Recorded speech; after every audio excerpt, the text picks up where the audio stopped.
Assalamualaikum warahmatullahi wabarakatuh. Perkenalkan, nama saya Windri Alda. Kali ini saya akan menjelaskan tentang beberapa poin di Android Studio. Yang pertama itu saya menjelaskan tentang view binding, yang kedua ada retrofit untuk APA dan juga MVVM plus recycle view. Nah, untuk yang pertama itu saya akan menjelaskan tentang view binding. Jadi view binding ini akan membuat kita untuk mengakses elemen UI seperti text view, button, dan lain-lain dari XML tanpa perlu menggunakan find by ID. Nah, ini membuat kode kita menjadi lebih singkat. Untuk penerapannya itu ada di beberapa file, tapi yang pertama kali yang harus kita lakukan itu adalah mengaktifkan fitur view bindingnya di build Gradle. Di sini yang ini kita harus mengetikkan ini fungsi ini untuk menambahkan ini untuk mengaktifkan fitur view bindingnya di project kita. Dan juga jangan lupa untuk menambahkan implementation yang 6 ini. Nah, kemudian untuk penerapannya itu ada di beberapa file. Yang pertama itu ada di home fragment. Jadi untuk yang pertama itu kita akan menginisialisasikan view binding, yaitu dengan cara menggunakan ini, dengan perintah ini. Kemudian kita akan kemudian kita akan menghubungkan layout dengan menggunakan binding. Nah, caranya itu dengan mengetikkan perintah ini sekaligus returnnya. Nah, jadi fragment home binding ini adalah sebuah kelas otomatis yang dibuat berdasarkan file XML fragment home XML. Nah, jadi binding memastikan elemen UI dapat diakses tanpa find by ID. Nah, yang awalnya kita menggunakan find by ID nih, jadi kita tidak perlu menggunakan find by ID lagi, tapi kita menggunakan binding. Contoh penerapannya itu ada di sini. Nih, seperti view pager dan dots indikator yang awalnya itu kita menggunakan find by ID. Untuk mendeklarasikannya kita tidak perlu lagi, kita cukup menggunakan binding saja agar lebih singkat. Yang ini juga kita bisa mengubahnya menjadi binding seperti ini agar lebih singkat. Nah, ini juga intinya setiap find by ID yang ada di file kita akan menggantinya dengan binding. Untuk file lainnya saya juga menerapkan di beberapa file. Yang pertama ada di home fragment, ada di news horizontal fragment.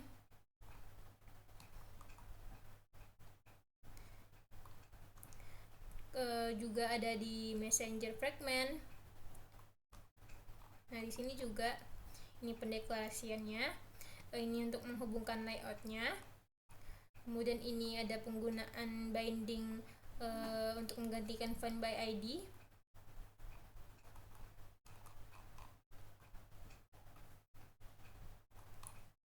Dan juga jangan lupa untuk membuat return binding root-nya. Di more juga saya membuat seperti yang sama. Ini pendeklarasiannya, ini menghubungkan antar layoutnya, returnnya, ini untuk fungsinya. Saya menggunakan binding agar codingannya lebih singkat. Nah, kemudian untuk yang kedua itu saya akan menjelaskan tentang retrofit untuk APA. Nah, jadi retrofit APA ini adalah sebuah library untuk mempermudah kita dalam pengambilan data dari APA. Nah, ini mendukung parsing JSON langsung ke objek Kotlin-nya. Nah, jadi untuk penerapannya itu saya ada di retrofit instance. Nah, jadi yang pertama itu kita akan mendeklarasikan nih URL dari APA-nya. Nah, untuk APA-nya sendiri saya menggunakan SpongeCooler. Saya bisa mendapatkannya dari sini.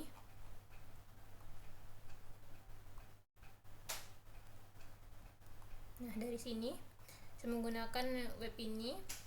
Kemudian untuk di sini ada APK-nya. Saya mendapatkannya dari kita klik Start Now, dan pada profil APK-nya saya mendapatkan APK-nya dari sini. Nah, kemudian kita akan membuat retrofit builder-nya.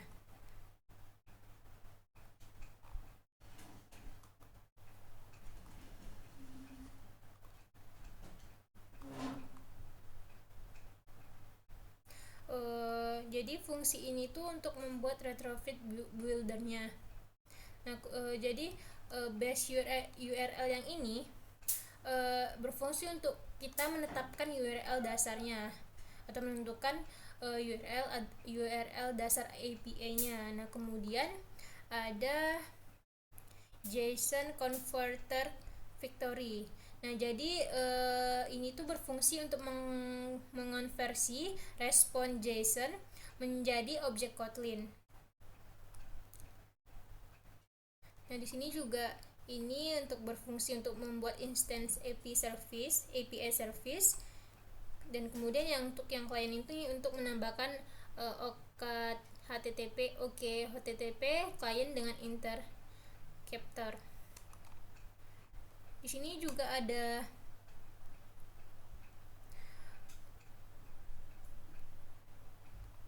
kemudian di sini ada fungsi function client yang berfungsi untuk membuat HTTP client dengan interceptor dan logging.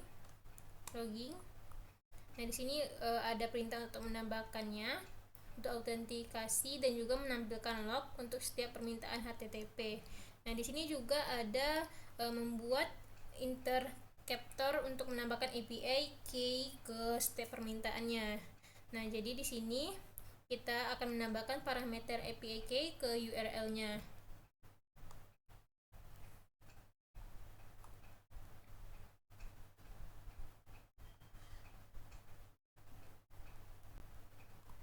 Nah, kemudian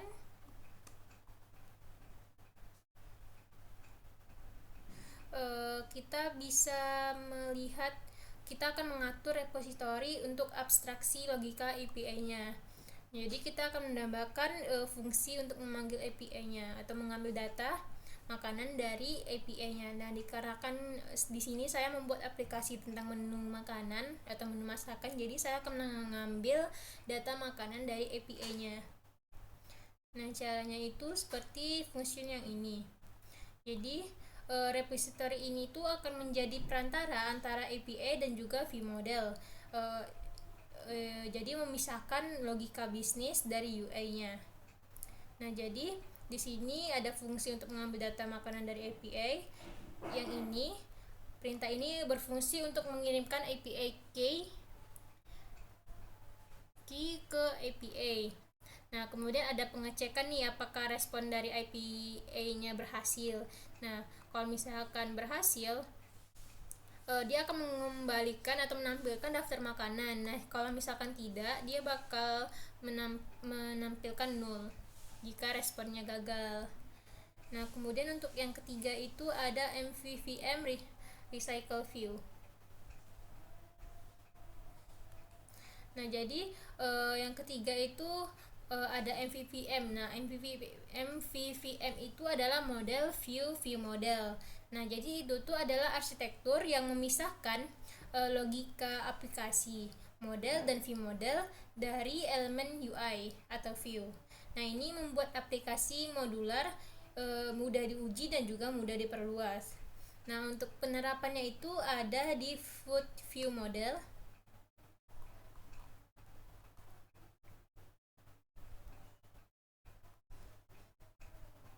Nah, jadi di sini itu adalah sebuah fungsi yang berfungsi untuk mengambil data dari repository yang telah saya jelaskan tadi. Nah, jadi di sini ada live data. Nah, jadi live data ini akan mengelola siklus hidup data sehingga aman dari memory leak.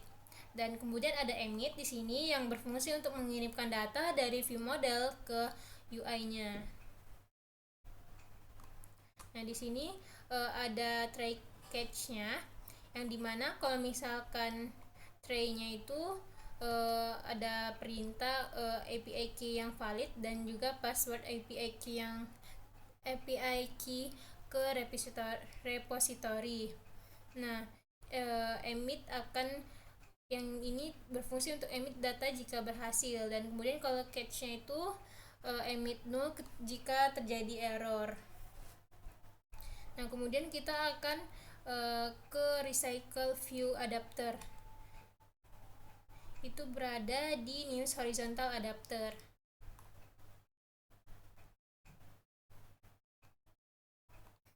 Nah, yang ini. Jadi kita akan menampilkan data IP dalam recycle view dengan cara menambahkan function update data ini. Jadi di sini itu function ini akan memperbarui data yang ada dengan daftar baru dengan menggunakan perintah ini, dan juga akan memberitahu adapter untuk memperbaharui tampilan recycle view dengan menggunakan perintah ini. Nah, kemudian juga menggunakan Picasso get yang ini untuk memuat gambar dari URL yang ada tadi, sehingga dia bakalan tampil di aplikasi kita nanti. Nah, jadi recycle view adapter news horizontal adapter ini akan mengatur bagaimana data ditampilkan di setiap item recycle view. Nah, Picasso juga mempermudah kita dalam pembuatan gambar dari URL-nya. Nah, kemudian kita akan menghubungkan view model ke recycle view di home fragment.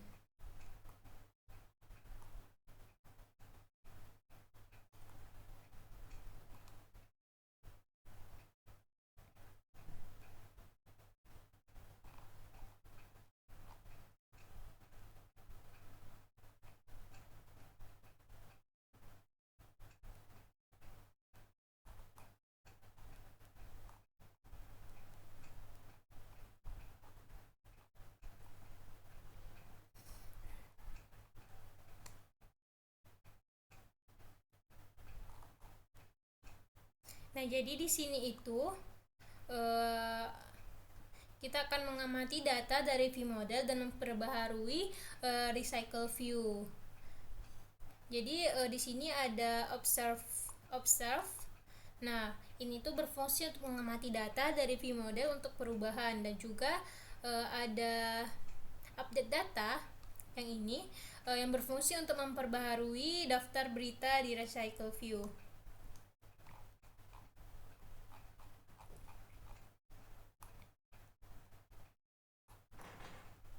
Nah, ketika kita coba untuk menjalankan aplikasinya, saya coba jalankan dulu.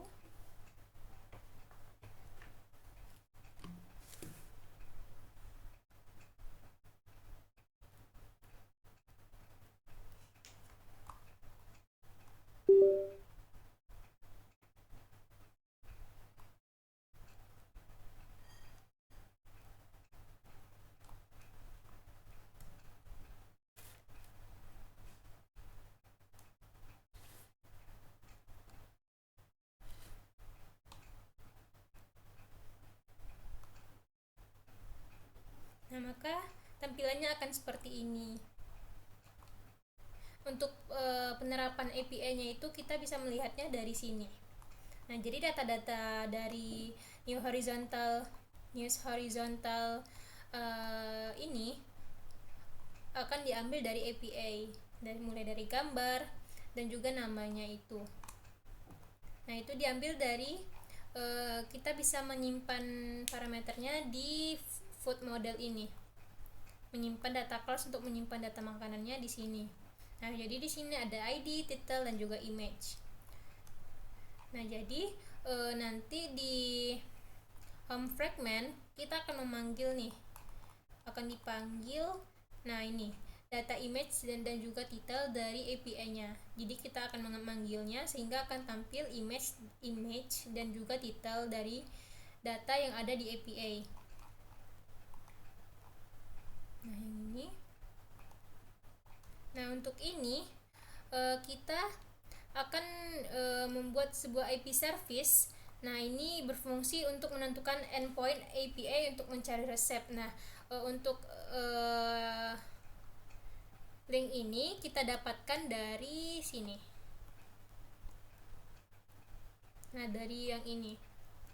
Jadi kita ketikkan di sini. Nah, kemudian kita akan membuat fungsi untuk mengambil data makanan dengan menggunakan API key dan juga mengembalikan respon API respon.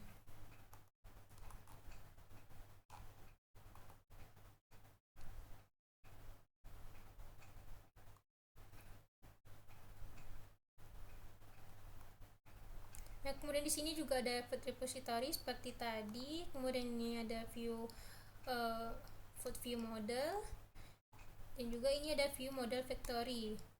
Nah, ini tuh adalah sebuah kelas untuk membuat instance view model secara dinamis menggunakan factory. Nah, jadi di sini ada dua private yaitu ada view model class dan juga creator. Yaitu yang pertama itu kelas view model yang ingin dibuat, dan juga yang kedua itu ada fungsi untuk membuat instance view model. Nah, kemudian di dalamnya itu ada fungsi untuk membuat view model baru. Nah, di sini akan ada pemeriksaan apakah kelas model tersebut sesuai. Kalau misalkannya sesuai, maka dia akan membuat instance view model, dan kalau misalkan tidak, dia akan melemparkan exception jika kelas tidak ditemukan.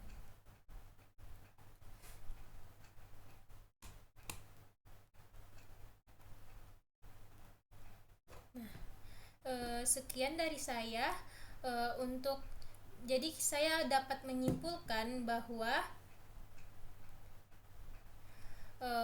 dari praktek ini kita mempelajari ada 3, yaitu view binding, yang kedua itu ada penerapan API, dan juga MVVM. Nah, jadi untuk view binding sendiri itu akan mempermudah kita untuk mengakses elemen UI di layout tanpa view binding ID. Ini akan lebih aman dan juga efisien dalam pembuatan codingan. Nah, yang kedua itu ada menggunakan retrofit yang akan mengambil data dari API secara efisien dengan dukungan parsing JSON ke objek Kotlin. Nah, yang ketiga itu ada MVVM dan juga recycle view. Nah, jadi MVVM ini akan memisahkan logika aplikasi dari UI, membuat kode lebih terstruktur, dan juga recycle view ini akan menampilkan data API dalam format daftar yang fleksibel. Jadi sekian dari saya. Mohon maaf apabila ada kesalahan, lebih dan kurang saya mohon maaf. Saya akan menampilkan kembali hasilnya yang ini.